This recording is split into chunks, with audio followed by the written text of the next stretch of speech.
Je te vois reprendre le contrôle dans ta vie. Tu n'es pas une victime. Tu es un vainqueur.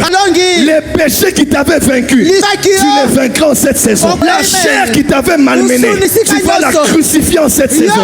Tu seras plus spirituel que matériel. Anouka n'est pas pour tout le monde.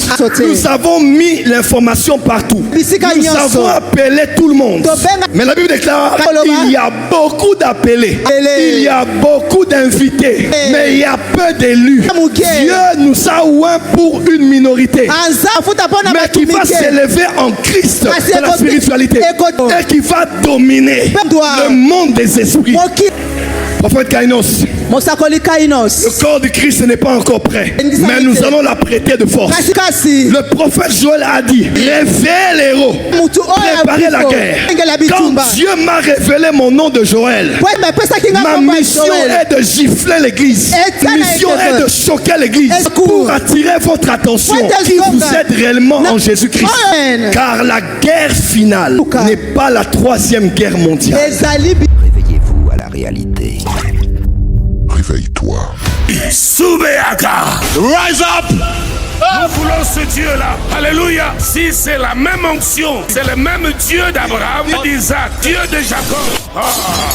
Allons tous à la montagne. Sois prêts, nous allons partir sur la montagne.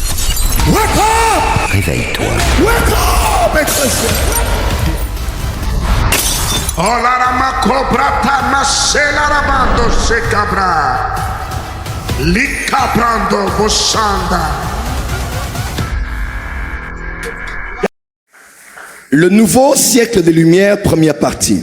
Tel est le thème avec lequel j'introduis notre retraite de 40 jours de jeûne et prière, qui a du reste pour thème comprendre et dominer dans le monde des esprits. Un nouveau siècle des Lumières. Le week-end dernier a été extrêmement dur pour une nation de l'Amérique du Sud appelée la Colombie. Et jusqu'à ce jour, non seulement les médias de la nation, mais aussi les médias internationaux n'ont pas arrêté de parler d'une tragédie qui est survenue le samedi 10 janvier de cette année. Les grands journaux et les grandes chaînes de télévision en parlent. Aux États-Unis, en France, même ici en Afrique. Il s'agit de la mort d'une grande star de musique qui s'appelait Yeson Jiménez. Gratifié plusieurs fois à cause de sa musique, ce jeune homme a inspiré toute une génération en Colombie. Il a été une des plus grandes stars que la Colombie n'a jamais connues. Et d'un coup, tout le monde a appris. Le jeune homme avec 5 autres personnes qui étaient avec lui dans l'avion sont morts d'un crash d'avion. Non seulement cette mort est tragique et c'est une grande perte pour le monde de la culture de la Colombie, mais la chose qui a attiré le monde autour de cette mort, ce sont les propos quelques jours avant dans une interview que sortait cet homme en face du journaliste qu'il interviewait. Il disait ceci, quelques semaines avant sa mort. Il disait, j'ai rêvé 3 fois que nous allions faire un accident d'avion et que je devais dire au pilote de faire demi-tour. Et à son arrivée, il me disait, chef, heureusement que vous me l'avez dit, car il a eu un problème, mais je l'ai déjà réglé. Il a rêvé de cette mort une fois, 3 fois. Il en parlait à ses amis, il en parlait à sa famille. On a parlé sur les médias. Et quelques temps après, on a vu ses rêves se réaliser. Donc je suivais un commentaire qui disait ceci. Faites donc attention à vos rêves. Parce que c'est le monde invisible qui influence le monde visible. À vrai dire, cet homme n'était pas mort le 10 janvier d'un crash d'avion. Dans le monde des esprits, sa mort avait déjà été actée. Elle attendait le bon endroit et le bon moment pour être matérialisée. À vous qui croyez que ces choses n'appartiennent qu'aux Africains, à vous qui croyez que ces choses ne sont que les communs des hommes et des femmes de familles pauvres qui croient à tout bout de champ qui croient à tout bout de champ sur leurs rêves, qui courent toujours après des interprétations des rêves. À vous, j'aimerais m'adresser ce soir. Et le monde spirituel qui dirige le monde physique, c'est le monde invisible qui dirige le monde visible. Ceux qui sont morts physiquement ont déjà été morts spirituellement. Ceux qui ont été élevés physiquement physiquement, été élevé spirituellement. Hébreux 11 verset 3 dit ceci. C'est mon verset préféré de toute la Bible. Car c'est par la foi que l'univers a été créé par la parole de Dieu, de telle manière que les choses invisibles ont engendré les choses visibles. En d'autres termes, cette Hanouka est venue pour vous donner de dominer sur la terre en vous accordant la connaissance et les lumières sur le monde des esprits. Si tu ne touches pas l'argent en esprit, tu ne toucheras pas l'argent dans la chair. Si tu n'as pas vaincu la maladie en esprit, tu ne la vaincras pas dans la chair. Si tu ne récupères pas ton mari en esprit, tu ne posséderas pas ton mari dans la chair. Si tu ne domines pas dans une maison en esprit, tu seras locataire dans une maison bien que propriétaire sur les papiers. Hanouka 2026, l'Hanouka de la grande spiritualité. Dieu m'a mandaté durant cette Hanouka. Il m'a, moi ainsi que plusieurs autres, de vous donner de vivre dignement comme des enfants de Dieu sur la terre. Il n'est plus le temps pour nous. On va marcher sur nous. On va nous lancer des sorts et ça va nous atteindre. Une femme qui chante à la chorale verra son ventre perdre des bébés à plus de 5 fois parce que des sorciers l'ont attaqué. Si on t'avait attaqué, Hanouka 2026 c'est la contre-attaque. Et je te vois tous les jours ici. Alors que tu jeûnes, alors que tu pries, alors que tu cherches Dieu, Dieu est en train de te grandir à l'intérieur. Tu n'auras plus besoin qu'un pasteur t'impose la main. Les temps sont en train de venir. Tu ne prieras pas pour qu'un pasteur prie pour toi au téléphone, parce que tu vas comprendre comment ça se passe là-bas et comment prendre les lois que tu as connues là-bas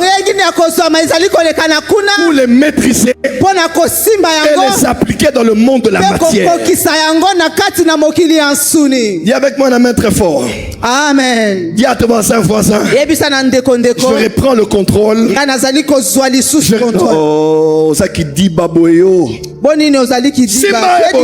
Touche-le. Dis-lui mon frère, dis-lui mon frère, ma soeur.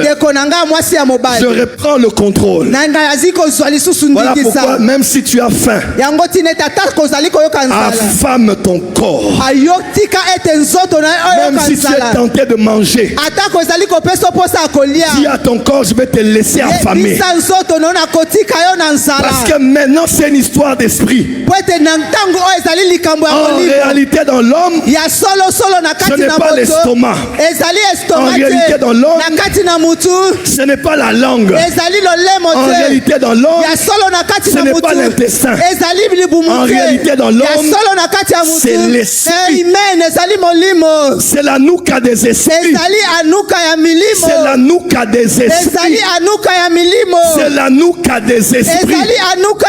Oui, tu as un corps, mais tu es d'abord un esprit. Oui, tu as un poids, mais tu es d'abord un esprit.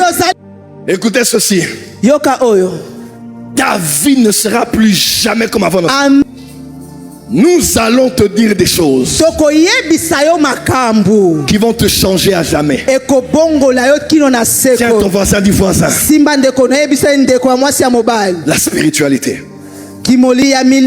Cette Hanouka n'est pas pour tout le monde. Nous avons mis l'information partout. Nous avons appelé tout le monde. Mais la Bible déclare il y a beaucoup d'appelés. Il y a beaucoup d'invités. Mais il y a peu d'élus.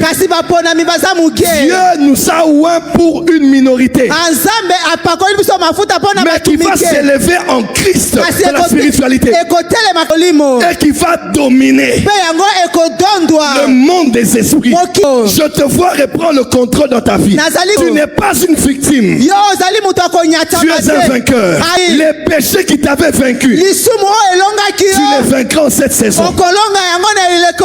La chair qui t'avait malmené, tu vas la crucifier en cette saison. Tu seras plus spirituel que matériel. Et dans cette famille spirituelle, dans cette famille spirituelle, nous croyons aux choses de l'esprit. Prophète Kainos, Mosakoli Kainos. le corps du Christ n'est pas encore prêt. Mais nous allons l'apprêter de force. Le prophète Joël a dit, réveille les héros. Préparez la guerre. Quand Dieu m'a révélé mon nom de Joël, ma mission est de gifler l'église. Ma mission est de choquer l'église pour attirer votre attention sur qui vous êtes réellement en Jésus-Christ. Car la guerre finale n'est pas la 3e guerre mondiale. Actuellement, le monde est en échauffement. Ce n'est pas l'échauffement climatique. Autour de l'attitude extrêmement sanguine de Donald Trump, l'Europe se positionne à la riposte. La Russie cherche comment se positionner. La Corée et toutes les autres puissances. La carte des pouvoirs dans le monde est en train de changer. Et l'arme la plus puissante est certes la domination des ressources, la domination de la technologie, la domination dans l'économie, mais aujourd'hui l'énergie nucléaire, l'arme nucléaire et l'arme qui se tient au milieu de ce en quoi on croit quand on pense à la 3e guerre mondiale.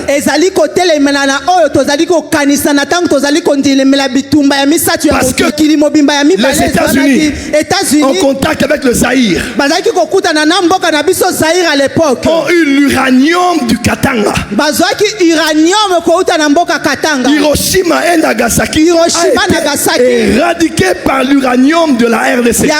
La 2e guerre mondiale s'est arrêtée.